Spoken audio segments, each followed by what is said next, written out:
வணக்கம். 5 மணி செய்திகளை வழங்குவதற்காக நான் லாவண்யா ஸ்ரீராம். தலைப்புச் செய்திகளை பார்க்கலாம். வங்கதேச பிரதமர் பதவியை ராஜினாமா செய்தார் ஷேக் ஹசீனா. இடஒதுக்கீட்டுக்கு எதிரான மாணவர் போராட்டம் தீவிரமடைந்ததால் பதவி விலகல்.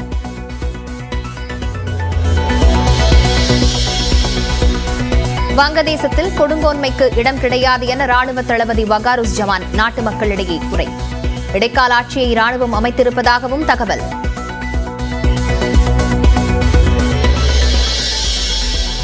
டாக்காவிலிருந்து ஹெலிகாப்டர் மூலம் வெளியேறிய ஷேக் ஹசீனா. விமானப்படை தளத்திலிருந்து விமானம் மூலம் புறப்பட்டு டெல்லி வருவதால் எல்லையை கண்காணிக்கும் ராணுவம்.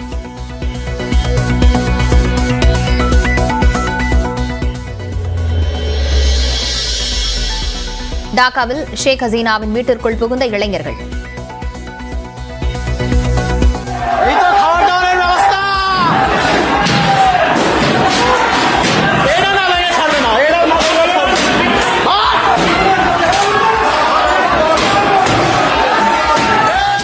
வீட்டை சூறையாடியதுடன் கையில் கிடைத்த பொருட்களையும் தூக்கிச் சென்றனர்.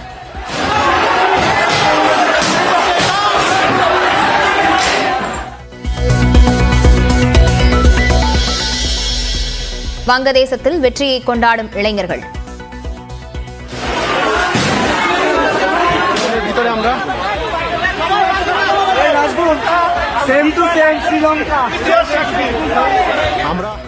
ஷேக் ஹசீனாவின் தந்தையும் நாட்டின் முதல் பிரதமருமான முஜிபுர் ரஹ்மானின் சிறையும் உடைப்பு.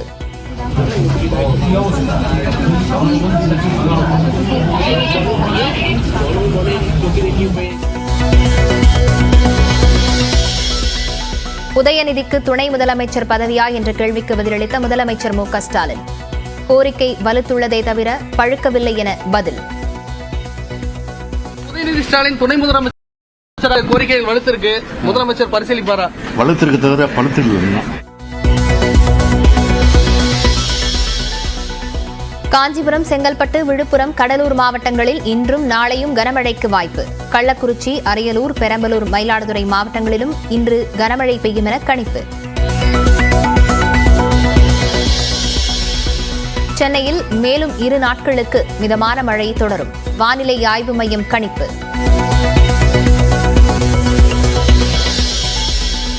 நெல்லை மாநகராட்சியின் புதிய மேயராக திமுகவின் கிட்டு என்கிற ராமகிருஷ்ணன் தேர்வு. எதிர்த்து போட்டியிட்ட பால்ராஜுக்கும் 23 வாக்குகளை அளித்த திமுக மற்றும் கூட்டணி கட்சியினர்.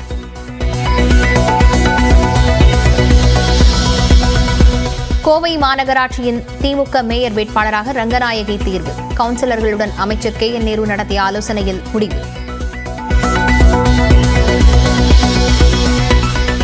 கோவை மேயர் பதவிக்கான திமுக வேட்பாளராக தேர்வு செய்யப்படாததால் கவுன்சிலர் மீனாலோகு கண்ணீர். வருத்தத்துடன் புறப்பட்டுச் சென்றார்.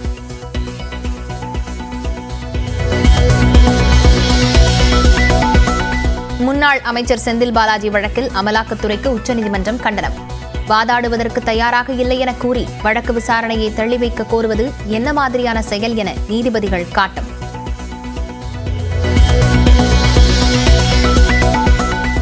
HP ஹார்ட் டிஸ்கிற்கு பதில் சீகேட் ஹார்ட் டிஸ்க் தாக்கல் செய்யப்பட்டுள்ளதாக செந்தில் பாலாஜி தரப்பு கூறுவது உண்மையா? அமலாக்கத்துறைக்கு உச்சநீதிமன்ற நீதிபதிகள் கேள்வி.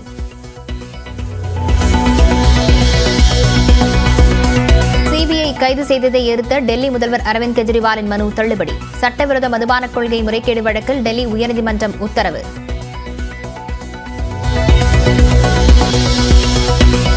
ஆம்ஸ்ட்ராங் கொலை வழக்கில் அருள், பாலு உட்பட 5 பேருக்கு 7 நாள் போலீஸ் காவல்.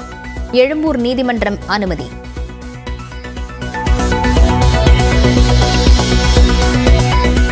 MR விஜயபாஸ்கர் தொடர்புடைய இடங்களில் CBCID காவல்துறை சோதனை. கரூர், நாமக்கல், திண்டுக்கல் ஆகிய இடங்களில் சோதனையில் ஈடுபட்டுள்ள அதிகாரிகள். துப்பாக்கிச் சுடுதலில் இந்திய அணி வெண்கலப் பதக்க போட்டிக்கு முன்னேற்றம். ஸ்கீட் கலப்பு அணி பிரிவில் தகுதிச் சுற்றுப் போட்டியில் இந்தியா 4வது இடம் பிடித்தது.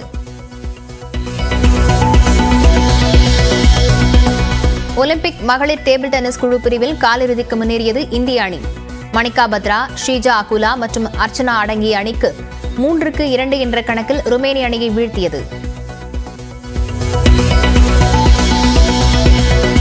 இலங்கை அதிபர் தேர்தலில் சுயேட்சை வேட்பாளராக போட்டியிடும் முன்னாள் ராணுவ தளபதி சரத் பொன்சேகா தேர்தல் ஆணையத்தில் பண வைப்புத் தொகையை செலுத்தினார்.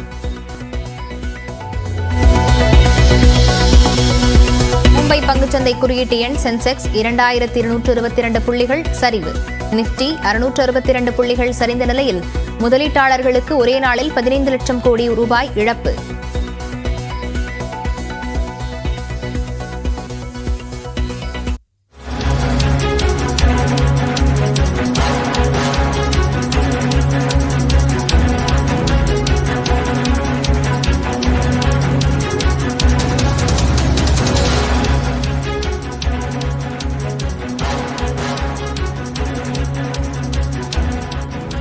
வங்கதேசத்திலிருந்து தப்பிய ஷேக் ஹசீனா எங்கே என தகவல் தெரியாத நிலை நீடிக்கிறது. ஷேக் ஹசீனா டெல்லி வருவதாக கூறப்படும் நிலையில் எல்லையை ராணுவம் தீவிரமாக கண்காணித்து வருகிறது. இது தொடர்பான விவரங்களுடன் செய்தியாளர் சுசித்ரா இணைந்திருக்கிறார். சுசித்ரா, தற்போது டெல்லியை சுற்றி எந்த மாதிரியான பாதுகாப்பு ஏற்பாடுகள் தீவிரப்படுத்தப்பட்டிருக்கிறது?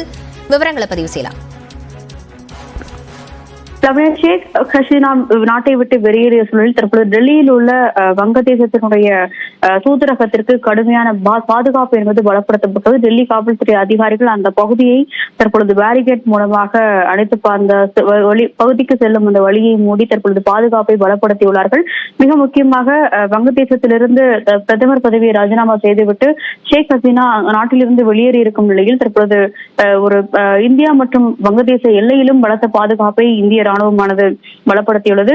மிக முக்கியமாக மேற்கு வங்கம் மாநிலத்தில் ஒட்டியுள்ள இந்தியா வங்கதேச எல்லை பகுதியில் சுமார் 4069 கிலோமீட்டர் பரப்பிற்கு முழுவதுமான ஒரு பாதுகாப்பை தீவிரப்படுத்தியுள்ளதாக இந்திய வெளியுறவுத்துறை அமைச்சகமானது தற்போது அதிகாரப்பூர்வ தகவலை உறுதிப்படுத்தியுள்ளது. வங்கதேசத்தில் நிலவும் அசாதாரண சூழ்நிலை என்பது கண்காணிக்கப்பட்டு வருவதாகவும் அங்கிருந்து இந்தியர்கள் பத்திரமாக வெளியேறுவதற்கான அனைத்து நடவடிக்கைகளும் எடுக்கப்பட்டு வருகிறது. டாக்காவில் உள்ள இந்திய தூதரகத்தை அங்கிருக்கும் இந்தியர்கள் தேவைப்படும் உதவிகளுக்கு அணுக வேண்டும் என்ற ஒரு கோரிக்கையும் தற்பொழுது மக்களுக்கு இந்திய அரசாங்கம் சார்பாக விடுக்கப்பட்டுள்ளது. அது மட்டுமல்லாமல் எல்லை பகுதியாக பங்களாதேஷிலிருந்து இந்தியாவிற்கு வருபவர்களை கண்காணிப்பதற்கான ஒரு உத்தரவும் தற்பொழுது எல்லை பாதுகாப்பு படையான BSF இந்திய அரசாங்கத்தால் விடுக்கப்பட்டுள்ளது மிக முக்கியமாக பார்க்கப்படுகிறது. அங்கிருக்கும் அந்த செக் போஸ்டுகள், ICP உள்ளிட்டவை பலத்த பாதுகாப்பு வட்டத்திற்குள் கொண்டு வரப்பட்டது மிக முக்கியமாக பார்க்கப்படுகிறது. இந்தியாவிற்கு ஷேக் ஹசீனா வந்துள்ளதாக கூறப்படும் நிலையில் அது குறித்த அதிகாரப்பூர்வ தகவல் எதையும் இந்திய வெளியுறவுத்துறை அமைச்சகம் தற்பொழுது வரை உறுதிப்படுத்தாவிட்டாலும் தொடர்ந்து கண்காணிப்புகள் என்பது வங்கதேசத்தில் நிலவும் அந்த ஒரு சூழல் தொடர்பான ஒரு கண்காணிப்பை இந்தியாவானது நடத்தி வருகிறது. அது மட்டுமல்லாமல் அந்நாட்டினுடனான ஒரு தொடர் நட்புறவிற்கு நிச்சயமாக இந்தியா வழிவகுக்கும் என்ற ஒரு தகவலையும் அதிகாரிகள் முதற்கட்டமாக தெரிவித்துள்ளார்கள். லாவண்யா, விவரங்களுக்கு நன்றி சுசித்ரா.